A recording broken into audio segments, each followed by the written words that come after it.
I feel like I'm being interviewed.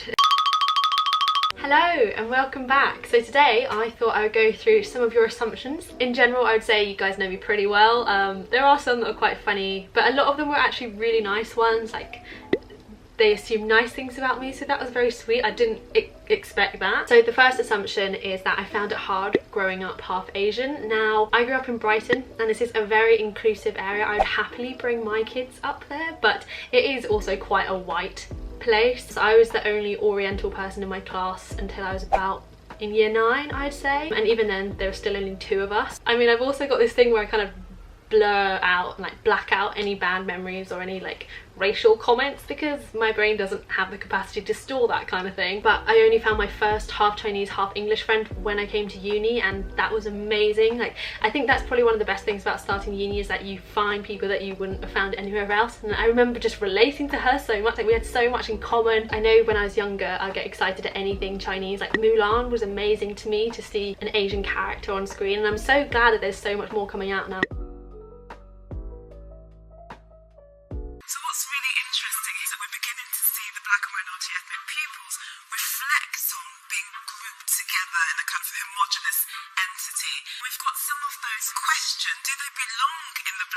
Okay, so what stereotypes are you thinking about? Like, the stuff that we eat, the way that we look, maybe not being as tall as white people. Another very commonly asked question is that I was naturally smart and always got top grades. When I was younger, one of the things that I suffered with was dyslexia.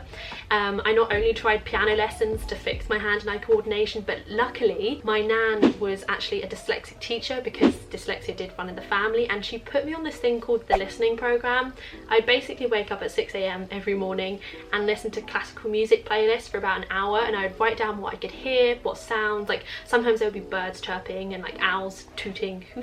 Especially in nursery, I realised something definitely wasn't right, because I didn't get numbers at all, because I kind of saw them more as shapes. Like, I didn't realise the value behind them. I found it really hard to kind of see them as well. Of course, like, they were flipping, so I remember being like, well, why doesn't 3 plus 3 make 8? Because if you kind of write the 3 backwards, you see the 8, and that was kind of my logic. I didn't understand why it would equal 6, because you're missing a quarter of it. Like, that's how my brain worked. It was only in year 4, when I was 8, when maths finally clicked. I remember the first topic I got was right angles, because I could get the synoptic link in real life. I could see these right angles, and I started drawing those little squares in every corner of every maths graph, and then kind of from there I just worked my way up to top grade, and then yes. Also, I didn't actually get the required grades to get into King's. I got AAA, but kindly they did let me in. But yeah, so it ebbs and flows. I'm sure you've seen from my videos that I do work quite hard, so it's not all natural. So a couple of assumptions surrounding, are you single, past and current relationships? But yes, I have had a previous relationship for about 1.5 years while I was at college. And then if you saw my move-in vlog, you would have seen Dan, and we've been together for 2.5 years. Someone said KCL is for people who got rejected from LSE or UCL. I would just completely like to null this assumption, because I rejected LSE. I didn't apply to UCL, so no, that's not true. KCL is brilliant. This is quite an interesting one, and it was about if I prefer to have a solo brand and why I never went back to Summer in the City, which is a YouTube convention if you didn't know about it. So I did go to City a couple of years ago, and I probably wouldn't go back. I think because I found it a little bit cliquey. Like, I found it quite almost intimidating to be there. It was lovely to meet my viewers and things, and the lovely people that would come up and say hi. That was one of the best bits, as well as meeting other YouTubers. So I met some of my closest Brighton friends there, Joanna and Billy and Alex. I feel like because I don't do a lot of collabs, it can easily come across like that, but I do have a lot of amazing YouTube friends, especially a lot of friends since coming to King's. A lot of people at King's do YouTube, and that's really nice. I really enjoyed meeting them. I will leave them and all of my other friends linked below, don't worry. Speaking about other fellow YouTubers, my friend Natalia said you'd thrive more in an arts related degree. That's a very interesting point. I would be intrigued to find out. If I wasn't going into banking or finance, I would definitely like to do something on stage. I was like one of those kids that would go to acting schools on the weekend and in the summer, and I do lots of that kind of performing stuff. I think I did that from when I was about 6 to 11, so I did quite a lot of that, and it was so much fun. I really did enjoy that. If I could create another me, I would actually send her to theatre at uni, I feel like. So completely out of the blue, but I just feel like that would have been a lot of fun. But then again, I'm not actually sure if my Asian family would allow that, but when I was doing my GCSEs, I did do like music composition and stuff like that. The cello part, I could do some working on, but it was like my first string quartet piece and I really enjoyed making that, and hearing my music being played by other people was really cool. If you want to listen to 15-year-old Mei-Ying's composition, I will link that down below so you can check that out.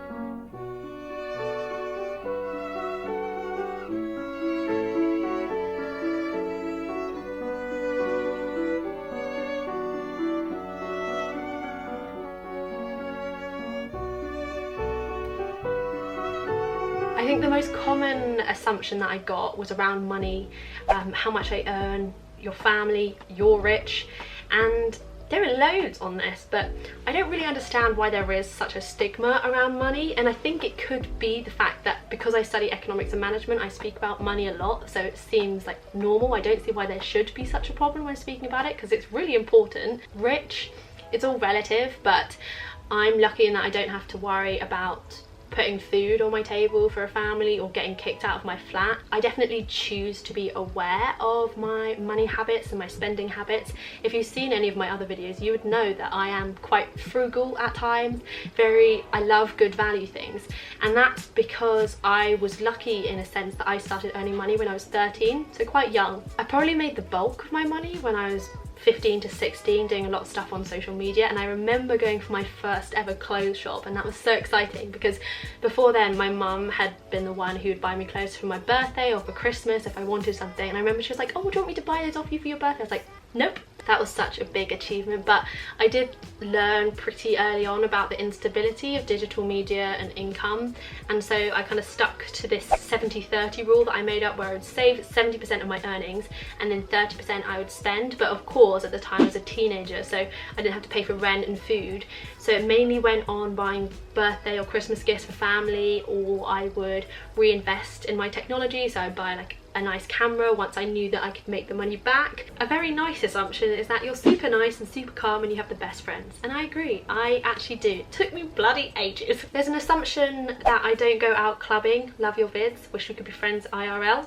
We can be. Shoot me a message in the comments below. Whenever Nicole goes out clubbing, I just go along because we all have the same kind of friends, and I think that tends to be about like once every 2 months. At the moment it's 0 because of COVID, but when it comes back out, well, when it comes back out, I know Nicole's going to be out loads. I probably won't be. I'll be going out less. If you successfully get me out, I will stay there happily, mainly because I also want to make the most of my money that I've spent on my ticket to get in, but also I love music. Like if the music is good, I'm happy to dance, and I guess it's kind of linked in because I don't drink, I can dance forever. This assumption is quite a funny one. It's that I started painting / drawing at a young age because my mum forced me to. Now I wouldn't say she forced me, but I love also that they know that it would be my mum, not my dad. My mum is super creative and her mum is also an artist, like a painter, so it kind of ran in the family, and I'm really glad that we had so many painting and art stuff at a young age because I still do it now. Also I feel like when I was younger, because I didn't understand fraction blocks, I would be like, let's do painting instead. You have a lot of friends at your college and they are mainly girls. Because I went to a girls' secondary school and sixth form, a lot of my friends are girls from home in Brighton. At uni it's a little bit more mixed, but I definitely say that I'd have more girlfriends. So yes, correct assumption. This one is so cool. Your Myers-Briggs personality type is INFJ, and then someone also said that I'm an introvert. That is so true. They knew my Myers-Briggs. I'm the one that's only 3% of the population, and I think we have some good people and some bad people that are like us. Someone said you're a neat freak, and that is probably true. Yes, I am. But luckily, so is Nicole. So together we can be neat freaks in our flat. The last assumption is that I had to Google how to do a lot of basic chores after moving out. Love your vids, BTW. Thank you very much. I hope you enjoyed this one. I say this is probably true if the instructions aren't on the back of the thing that I'm using. So for example, washing a dressing gown, yeah, when your dressing gown is that like fluffy material, not like towel material, I'm still not entirely sure how to wash that, because some Google resources said that I need to put in half the amount of detergent and half the amount of fabric softener. softener, but it didn't really clean up like I wanted it to. So if any of you guys know how to clean a super soft dressing gown, please do let me know in the comment section below. And if you've got any other questions or any other things that you'd like to ask me, I will happily answer them in the comments as well. If you enjoyed the video, make sure to give it a big thumbs up, and don't forget to subscribe for weekly videos on this channel, and I will see you next week. Have a lovely day. Bye!